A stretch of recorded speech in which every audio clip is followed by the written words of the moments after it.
Ian, How are we, guys? You good? doing good, man. How's things? Fight week in Boston. Some changes to all of this, but you don't seem too concerned about that. But big fight on a big card. How are you thinking about things with this fight? New opponent just a few days away.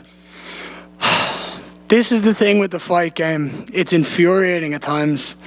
When you look at the welterweight division, you've had three fights pull out in the last couple of weeks. You've had Jeff Neal pull out. You've had one of the boys' opponent, Michel Pereira, pull out, and you've had Sean Brady pull out. It's part of the fight game. It's infuriating. It's upsetting for the fans because the fans initially buy into something and then it doesn't happen. And look, I'm upset with the change of opponent because I wanted to finish Jeff Neal the way I knew I was going to finish him. I feel like the fans deserved that finish. Now I've got another guy, number 11 in the world. I'm still going to go out there and finish him. I'm still going to go out there and do it in a beautiful, spectacular fashion. But I feel like the fans are being robbed of something that they were excited about. And I mean, this is the fight you wanted from Jump Streets. It's the D-Rod fight, and you posted that video that Jeff was out of the fight, and you were disappointed. But then you were able to sort of tap into this good karma, this good juju with this whole, you know what? I might just get the name that I wanted in the first place. Where does that belief for you come from, that things are just going to come up Ian Machado Garry in these situations? You've just got to operate in full faith, do you, and let the world work itself around you. At the end of the day, all I have to do is show up. It doesn't matter who is in that octagon against me or where it is. As long as I show up and do what I do best, there's no one that can beat me. Were there any other names presented to you besides Neal? Not that I know of. I sent a list of names. I'm not going to tell you the list of names I sent, but I sent a rake of names to the guys and was like, make these happen. Make one of them happen. Neal was obviously one of them, purely on the basis of he was the guy I called out in the first place. I wouldn't be upset about the Jeff Neal fight if they had given me Neil Magny, then Jeff Neal, but I'm upset about it because they gave me Jeff Neal. Now it's gone backwards. So I was ready for 8 in the world. I was excited to be 8 in the world. Now I'm fighting 11 in the world. I'm still excited because at the end of the day, this breaks me into the top 10. Both these fights obviously present different challenges. Do you feel like Neal is the tougher opponent, or do you feel like Jeff was sort of the tougher one stylistically? No, they literally, they're both irrelevant at the end of the day. The fact that I'm in that octagon is what's exciting. The truth is, they couldn't be more polar opposite. I was getting ready for a 5'10", stocky southpaw power puncher to now fighting a long, lanky, rangy, awkward, clinchy orthodox. They couldn't get more different. But when I show up on Saturday night and I absolutely manhandle and manipulate Neil Magny to do whatever I please, he's going to be in here. And I'm going to do with him as I please because I'm that good. You'll see that I actually don't need that much time to get ready for a fight. Last thing for me, this may be shocking to you, Ian, but you got the fans talking. You confidently said something that riled some people up. Good. You said earlier this week, I believe that I am carrying this 292 card on my back, and that if it wasn't for me, this card would go down the drain. What do you say to those people who think you're crazy for saying that? Who in good fuck is waking up at 5 a.m. in the morning in Europe, or the rest of the world for that matter, to watch Aljamain Sterling and Sean O'Malley? They're waiting up for me. I can promise you that. They're waking up for me. They're staying there. They're tuning in for me because I'm a superstar in Europe. I've got an Irish nation behind me and a Brazilian nation behind me now, and I'm excited to go out there and show that I am a superstar. Ian, outside this card, it's also been a big week for you in the business world. You signed with Better and Jake Paul. How did that deal come about? 2 young men taking over the world of combat sports in very different ways, and 2 people who like to be disruptive, 2 people who have a good social media mindset. I'm building a team behind me because I want fans, I want supporters, I want people who pay money, who watch, who sit down and take the time out of their lives to watch what we do. I want them to feel like they know everything about me and my life because of my social media. It's a privilege that we have nowadays to have social media and to be able to pull out a phone, go on Instagram and say, what is Ian Machado Garry doing in this world? What is X doing in this world? And I believe that everybody is talking about Jake Paul because he's making all the right decisions when it comes to media and marketing, and he's a phenomenal promoter of himself. So yeah, we're going to work together and make some cool content. Was there any conflict in signing the dotted line, knowing his relationship with your idol Conor McGregor, and maybe like, oh, I don't want to pick one over the other or anything like that? If they have beef, that's between them. I'm an adult. I can have friends who don't like each other. Yeah. How many people have asked you to set them up a fight with that Derek guy who works for Better? I told him when I seen him as a joke, because I knew he was going to maybe start mouthing off. I said to him, don't you start coming looking at fucking me now. If you want to go, I'll do it now, and we'll do it in that ring. There's a ring right there. We can do it right here. And he's like, no, I'll just wait till there's security around, or I'll wait till you're behind an iPad or something. He's like, I'm not going to do it now. I mean, if you want to hook anyone up, give me a shout. Ian, over to you right here. How are we, sir? Good. How are you? I'm fucking great. You mentioned the rankings earlier, and I know you're a guy that's likes to visualize things. I mean, from the time that you announced your UFC signing, you declared you're going to be a champion one day, stuff like that. So how many fights away do you feel like you are right now from getting a title shot in your mind? Four. I told everyone I have a 6-fight plan. This is another fight. This gives me 15 and 11 in the world. This breaks me into the top 10 now. Then there's a lot of amazing fights in the top 10. But I don't want to be one of these guys that are rushed up the rankings, rushed up to a title shot. We've seen it far too many times. People go, yeah, I'll do it. And then they end up going on this skid and their career gets a bit wavy. The truth is, I'm young. I'm 25 years of age. I have no need to rush. I know how good I am. I know how good I will be in 2 more years. So why not take those 2 more years? If I told you right now, let me just pull 4 names out of the top 10. I fought Jeff Neal, Wonderboy, Usman, and Kobe Covington in the next 2 years, and then got a title shot. Would anyone be disappointed by those 4 opponents? No. There's an insane amount of matchups in the top 10 that I can learn, grow, and evolve and showcase to the fans, to the UFC as an organization, and to myself how good I am.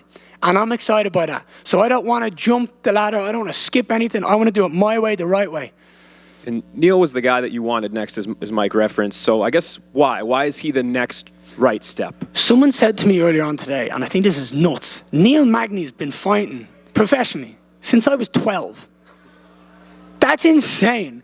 He's been ranked since before I was an amateur. So now I'm stepping up against a guy who's been in there with some of the best, who's beaten some of the best, lost to some of the best, but has faced that competition. He's coming into that octagon. He doesn't care who I am or what I'm doing. He's faced so many guys that he is in here and he is trying to implement his game plan and do what he does best. It is my job to prove that I am far too good for him to have any success in this octagon. And since you signed with the UFC, the Conor McGregor comparisons have come because of your nationality. But fighting here in Boston, I mean, we've seen the sort of pops that the Irish fighters have gotten here before. So I guess what do you think that environment is going to be like on Saturday compared to your other fights? I am extremely excited to be in Boston, to put on a show in Boston. I feel like Boston is like a home away from home. I went out in the streets yesterday. I met so many Irish, I had so many Irish accents. It was really cool to experience that. I miss Dublin. I've been traveling out with a suitcase for 2 years. I've been traveling the world trying to learn, grow, and get better. And I'm excited to go home after this fight and do a victory lap. I'm excited for the Irish fans, for the Irish media, for the UFC to have a UFC top 10 Irish welterweight break in Boston, put on a show, give the fans what they want. And I'm telling you, when I walk out, you are going to hear that energy from the Irish supporters, because I tell you now, we are the best in the world. I saw Conor was in your Instagram comments wishing you well. Have you talked to him at all beyond that? And I think Brad Katona had done an interview with TSN this morning saying that he's supposed to be at this event. I mean, if he's at the event, it would make sense with the tough final. I would think that would be a smart business decision on the UFC's point of view. The truth is, with Conor, I need nothing from Conor. I've gotten every single bit of inspiration I've ever needed from Conor in his rise. And the truth is, I am just here to do my thing and have fun. And if he's here, amazing. He gets to watch me whoop ass.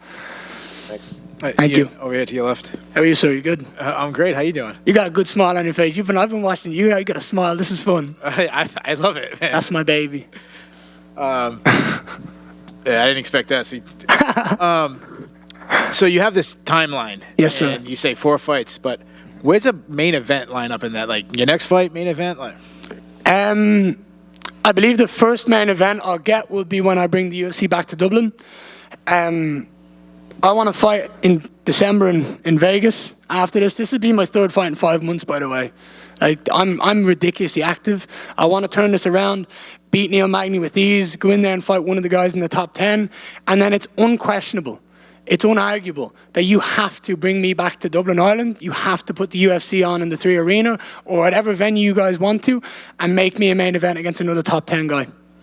Obviously, you were scheduled against Jeff Neal. It got changed to Neil Magny. You talked about how different styles they are. Which one's a tougher style?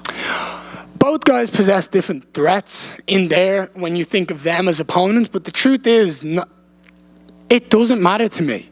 I don't focus on my opponent, I focus on myself. When I'm watching an opponent, I don't see what he's good at, I see what I can do. I look at it from a point of view of purely success. What can I do to have the most success against this guy? What holds can I see?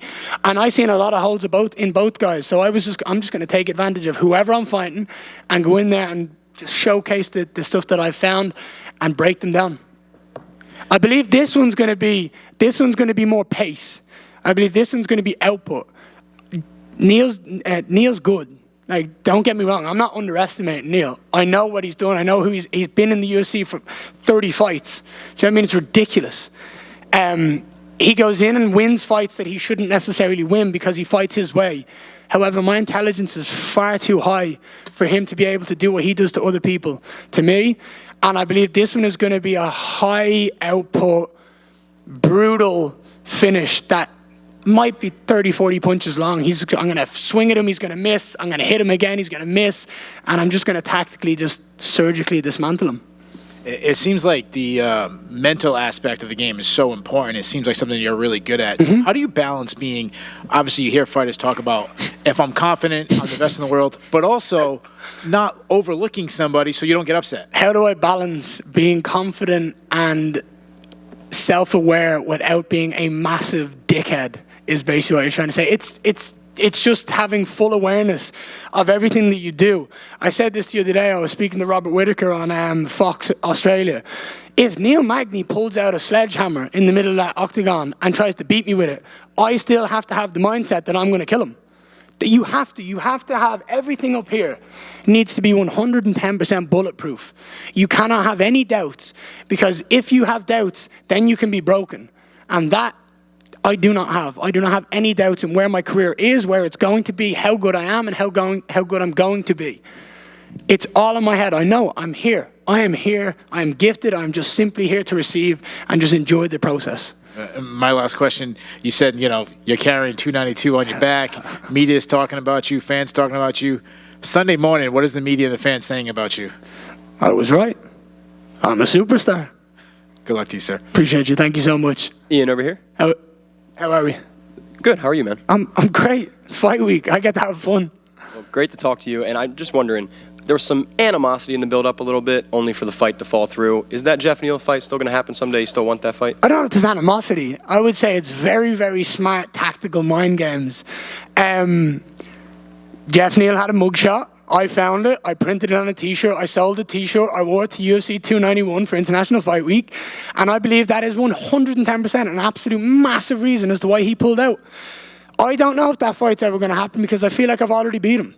So if it's something that the UFC are absolutely adamant to push, I'll have that conversation. But I feel like I've already done the camp, won the fight, and now I'm focused on somebody else.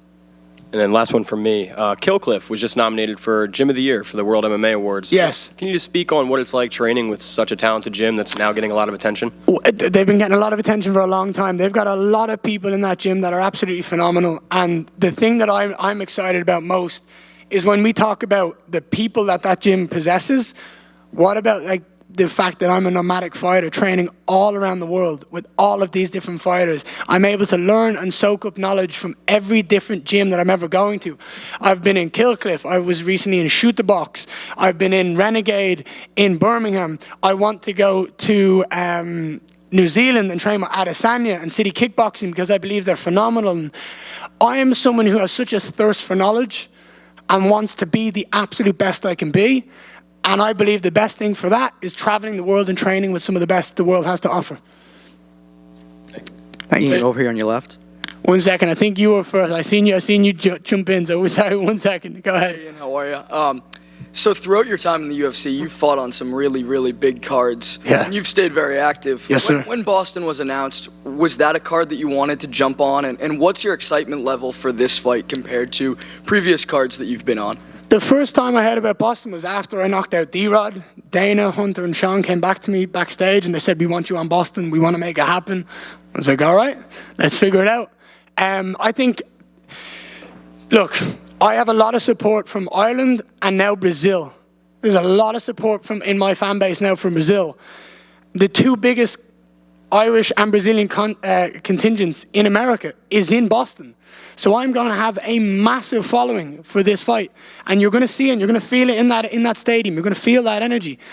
I'm excited to put on a show for the fans. I'm excited to show up and do what I do best, which is enjoy my job. My job is to show up on fight night and have fun. If you think about this as a job, you're in the wrong industry. You need to have fun. I get to do what I love every single day, and I get to do it under the bright lights. So for me, I just want the fans to feel the same energy that I have. Thank you. Good luck on Saturday. Appreciate you, man. Ian, we asked you last year who you thought would be the next Irish fighter to hit the UFC, to which you responded Paul Hughes with no hesitation at all. With the new crop of Irish fighters that are in the promotion now, he seems like the odd man out at this stage. What do you make of his situation? I think it's ridiculous that he wasn't the first guy signed. I think it's insane. He's so talented. He puts on such good fights. And for me, he was the next guy that should have been signed. I'm not telling the UFC what they should do, but that's their decision. They signed who they wanted to sign, and that's up to them. I just think Paul Hughes absolutely deserves a UFC contract. And do you have an official prediction for this fight? 8 minutes. I don't know how. I haven't seen it yet. But I don't see him lasting longer than 8 minutes. He's far too slow. He's not as technically sound as I am. He hasn't got the tools that I have. And he's just not as good as me in every single aspect of the game. So, yeah, whether he wants to clinch and I sub him unconscious, or whether I beat his ass for 15 seconds and then I do it again for another 15 seconds and another 15 seconds with combinations and just speed, he can pick his poison. All right, thanks, Ian. Appreciate you. Yeah, one last one real quick. Main event, Aljamain Sterling versus Sean O'Malley. Put your analyst hat on for us for a moment. Who do you think wins that one? It's hard to argue with what Aljo has done in his last couple of fights, in his last few fights. Like, everybody's been doubting him, and like he says, Aljo has been upsetting the UFC's kind of apple cart per se. But I think the body of work he's done is unquestionable. I think from a brand point of view, I think the UFC want O'Malley to win. But to be honest, I couldn't give a fuck. I don't care who wins. At the end of the day, if I get a number 10 or less beside my name, that's all that matters to me on this fight card. So yeah. Just want a prediction from you for the welterweight title fight. Oh, that's a nice accent. I'm really looking forward to that. Go on, yeah. Between Leon Edwards and Between Leon Edwards and Colby. I think Leon absolutely smashes him. Colby gets a lot of hype for nothing. The biggest thing Colby Covington has done is lose to Kamaru Usman twice. Leon has gone out and beat Kamaru Usman twice. I think Leon is going to absolutely surgically and I think he's going to dominate him. I've trained with Leon. I know how good Leon is. Leon's a phenomenal athlete. He's amazing in every single aspect of the game. His wrestling and his jiu-jitsu is so underrated because people talk about it as a kickboxer. I guarantee you he absolutely runs through Colby. I guarantee it. But also, to have one more point from my point of view, to all the UFC fans that have been asking, where can you meet me? Where can we do a face-off? Where can we see you? Friday. Keep active on Instagram. I'm going to be doing a secret workout somewhere, so just keep active. 8 p.m. Friday night. You can come see me, and we can do some Q&As and watch some cool. All you guys are all invited if you want to come. By the way, just keep an eye on the Instagram. 8 p.m. Boston.